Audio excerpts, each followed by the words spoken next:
Hello, I'm David Langston. I'm the extension pathologist for row crops at Virginia Tech.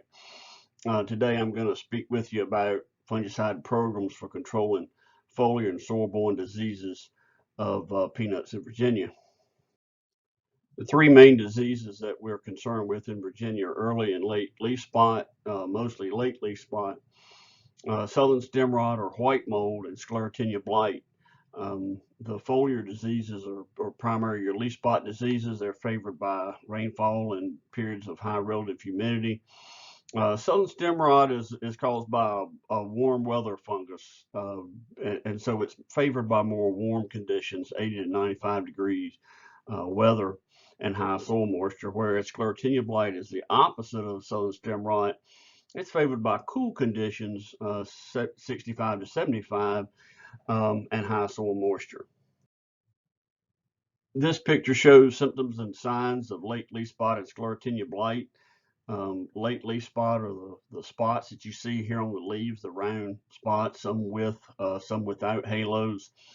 What you see here with Sclerotinia blight is the white cottony fungal growth there in the center of the picture. And the symptoms of Sclerotinia blight are the long, tan, almost straw-colored lesions on the stems. This is a picture of southern stem rot or white mold. Notice how white the mycelial growth is, and you can almost see some of the small tan sclerotia, or they look like little BBs at the base of the plant.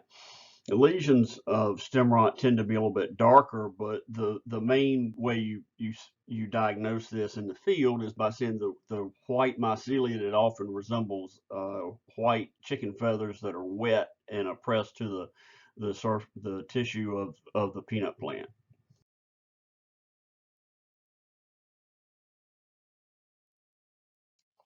I'm going to talk a good bit about FRAC groups of fungicide. FRAC stands for Fungicide Resistance Action Committee, and the FRAC groups basically denote the different mode of actions of different types of fungicides that you might apply on peanuts.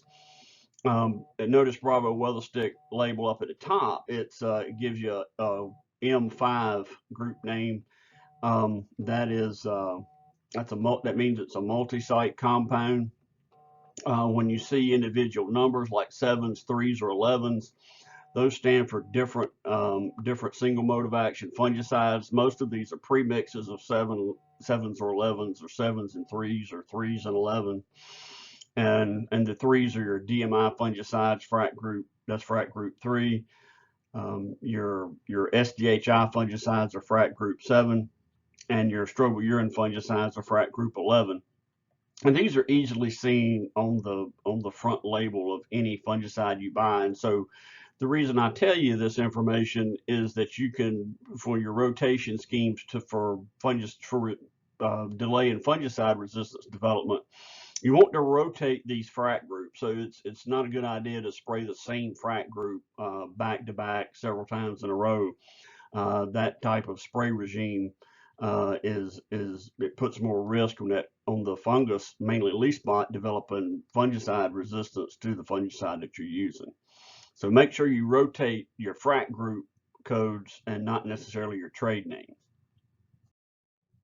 So before I delve into my fungicide data, I want to talk a little bit about my trials at the Tidewater AREC and how they are a little bit different from what you might see in your peanut fields.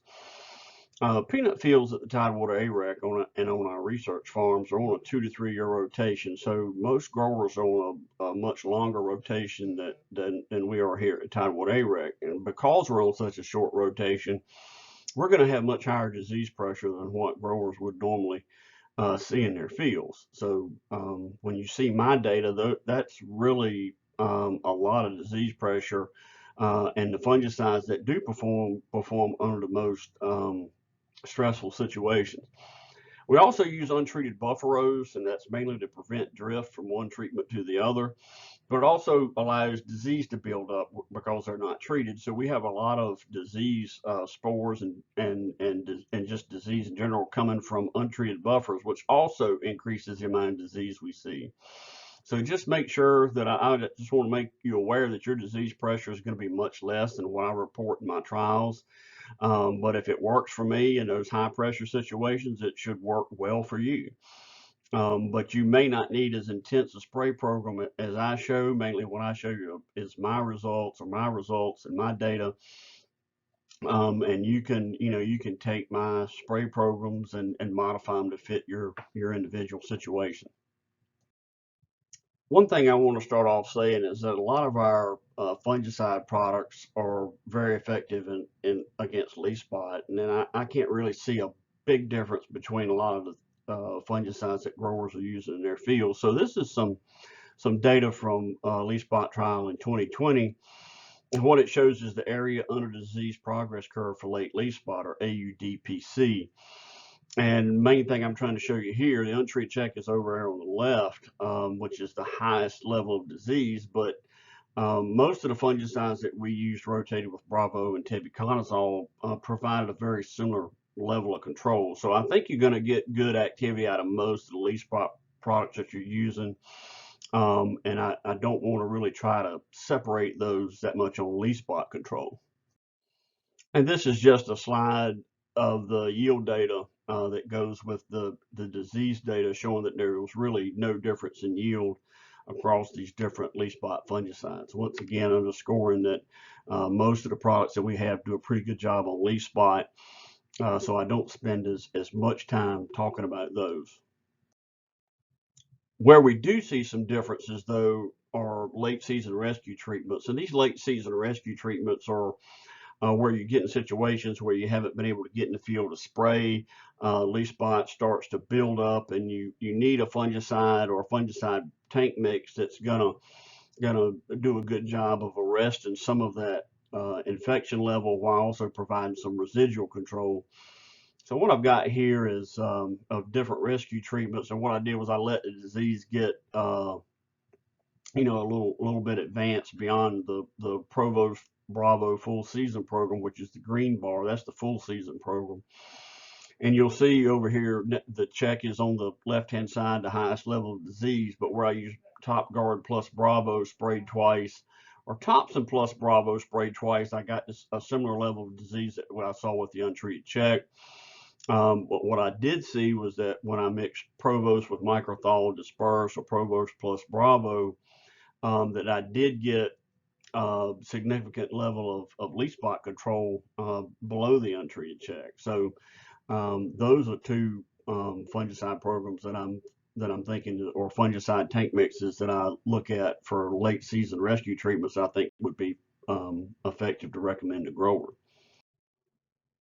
Though the differences aren't as stark as the disease control, we do see fairly similar trend in yield response with the better treatments that I showed in the previous slide, where the Provost plus microthal dispersed sulfur, Provost plus Bravo compared favorably to the full season program as far as yield. So I've got a good bit of confidence when we come in with Provost as a late season rescue treatment, tank mixed either with microthal dispersed or tank mixed with Bravo. So to summarize, the leaf spot fungicides, most full season leaf spot programs are going to provide similar control. Don't have a lot of preferences in what you use there, other than I think most people know what the effective leaf spot fungicides are. Or if you get behind and you need some good options for rescue treatments, and right now I'm going to be recommending Provost Silver as a rescue fungicide tank mixed with either Bravo or microthal disperse. I'll be continuing this work in 2022 to see if I can find some additional options or just more options. More often than not, growers are trying to combine leaf spot control with soil-borne disease control, and in our area, we do see still a good bit of Scleretinium Blight. Our 2020 trials demonstrated that the Merivicillators tank mix is as effective as Omega for Sclerotinia, but Merivicillators tank mixes also are effective against leaf spot and southern stem rot or white mold. So you get a lot more bang for your buck with that tank mix. Our 21 trials were aimed at finding the best timing for Mirabilis for Virginia peanut. So we had two locations, one right here at the main building at the Tidewater AREC. That was a sandy loam soil with high disease pressure. We saw row closure in mid-July, so those peanuts grew off pretty well, and the canopy closed earlier than a lot of other peanuts. And we found Sclerotinia pretty early on July the 18th. Now, the other location at Hare Road is a very sandy field. It's a loamy sand. It has moderate disease pressure. We saw row closure in early August, really about almost a month later, because of the nature of the soil and the drought susceptibility. And we also found Sclerotinia Blight a lot later on August 11th. So that's going to be very important to remember when we saw Sclerotinia Blight at each of these locations in regard to the fungicide timing. I'm going to go ahead and apologize for how busy this slide is. There's a lot of information on it, but what I'm going to show you is the disease, the yield, and the net value of each fungicide program with the fungicides applied at different times. The top row at each location is a straight leaf spot program with no Sclerotinia Blight products added. The second row on each table is Provost applied, Bravo applied at the beginning and end of the season, Provost applied on the second spray, and Mirabilis that's kind of timed later in the season. The next one is Mirabilis sandwiched between two Bravo sprays at sprays B and D, and then Mirabilis applied earlier, sprays A and C. So what we see here is that the earlier spray program, and remember, we saw Sclerotinia Blight earlier here at the Tidewater AREC compared to Hare Road. So the best treatment for leaf spot was the early one. Not significantly different from the other two timers, but was significantly different from the untreated check. The amount of Sclerotinia Blight we saw was also the lowest in the earlier sprays of Mirabilis, the 60-90 day applications of Mirabilis. That treatment also yielded more, provided the most gross value, and the best net return on fungicide investment with $600 per acre. When we look at the Hare Road location where Sclerotinia Blight came in a little bit later, we see that the Mirabilis applied at 75 and 105 days after planting, sandwiched between two Bravo sprays, gave us our best leaf spot suppression.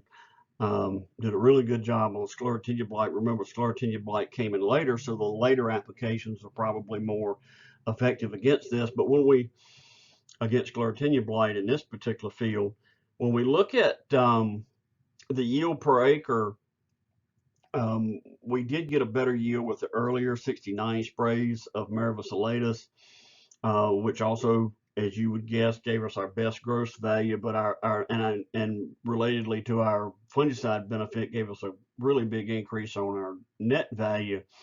A lot of the big differences here, I didn't put the untreated check on this in these tables, but the Hare Road untreated check was yielded less than a ton. So there was a bigger difference between the check and where we used a fungicide. And that's really going to give you the highest fungicide benefit, because I subtract the untreated check yield from the treatment yield, and then I subtract the fungicide cost. So that's why that's so much higher.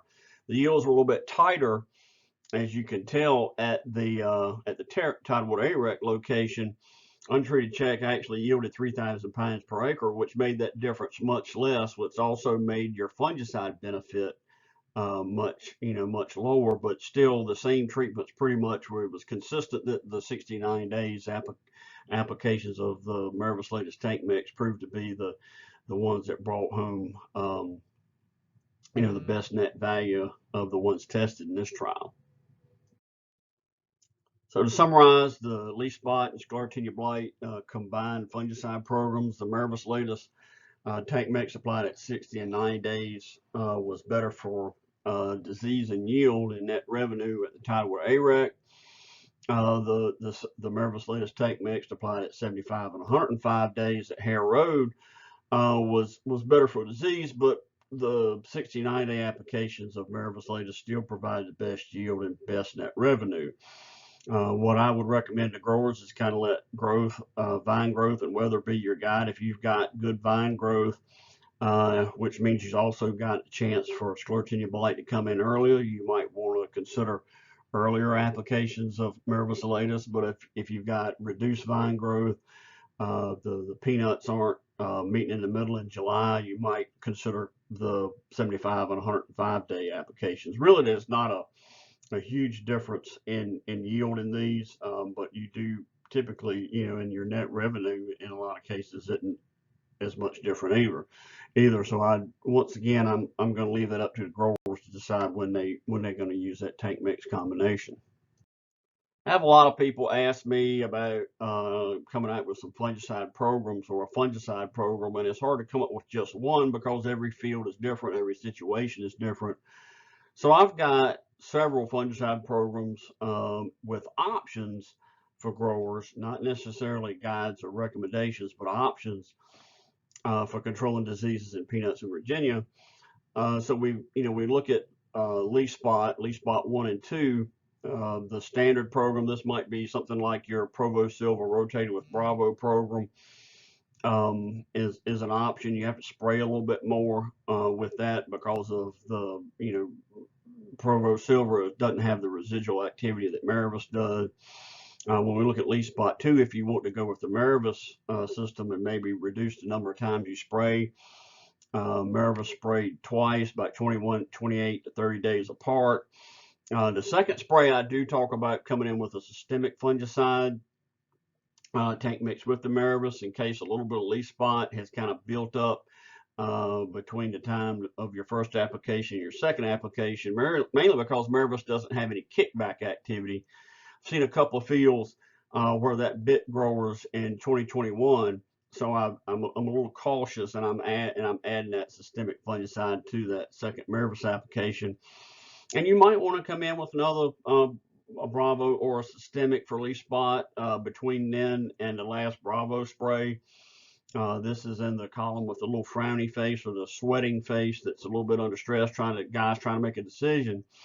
So I'm thinking, if you don't spray between August 11th and maybe September, if you leave another month off, it might be a little bit too long, especially later in the season when we've got more disease pressure.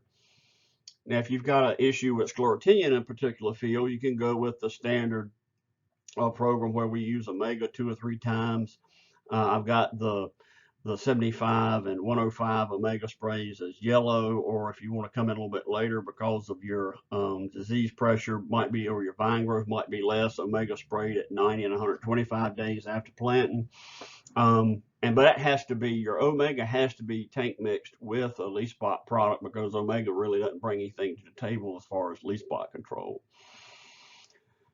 For Sclerotinia 2, where I've got the asterisk, I've got your Maravus, I'm coming in with Maravus Latus first spray. If you're a little concerned about activity, or if you just want to go with one spray of Maravus Latus, you can come in with a systemic plus your Omega at 105 days after planting.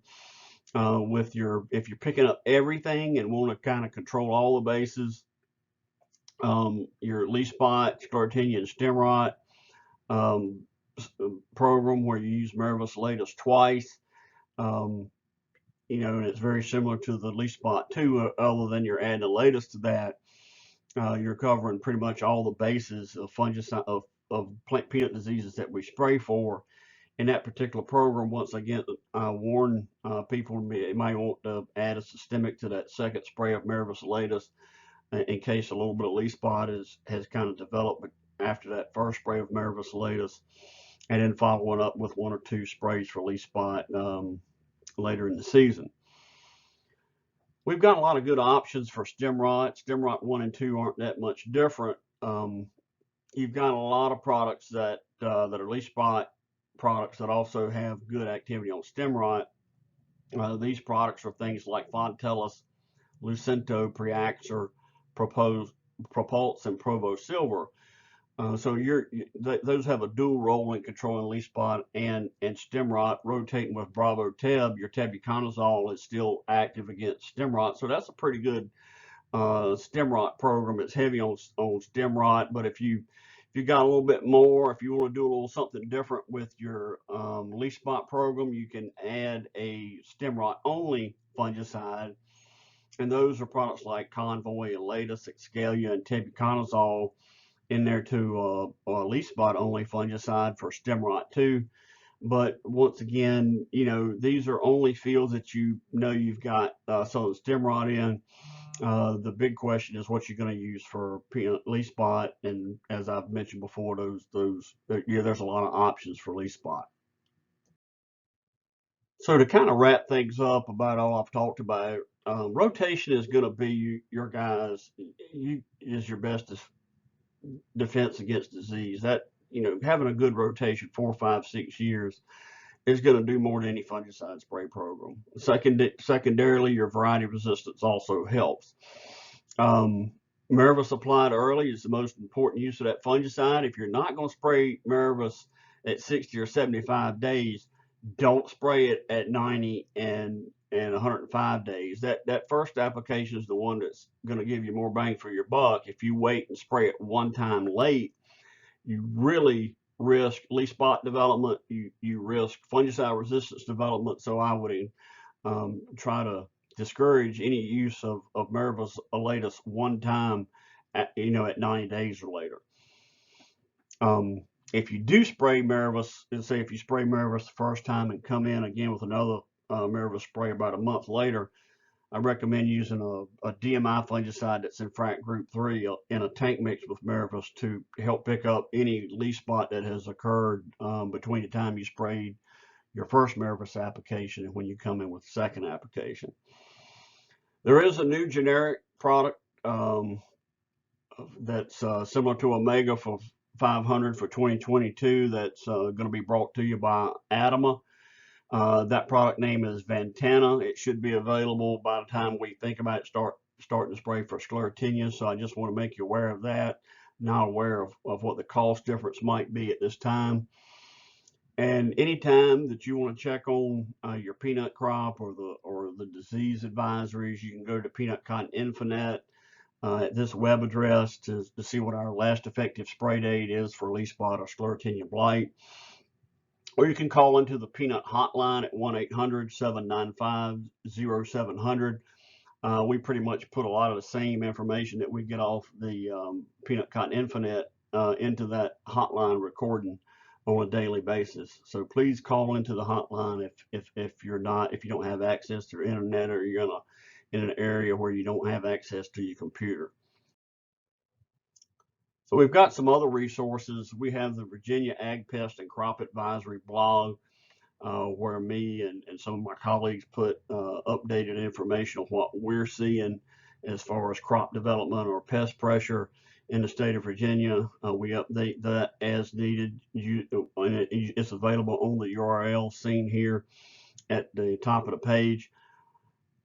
Other than that, you can contact your county agent. County agent's always the first line of information to growers. But if you just want to talk about fungicide programs or get to some specifics on different fungicides, you can contact me via email, my cell phone, or using my office phone number. And with that, appreciate the ability to talk to you guys today. Hope you have a successful 2022 peanut season.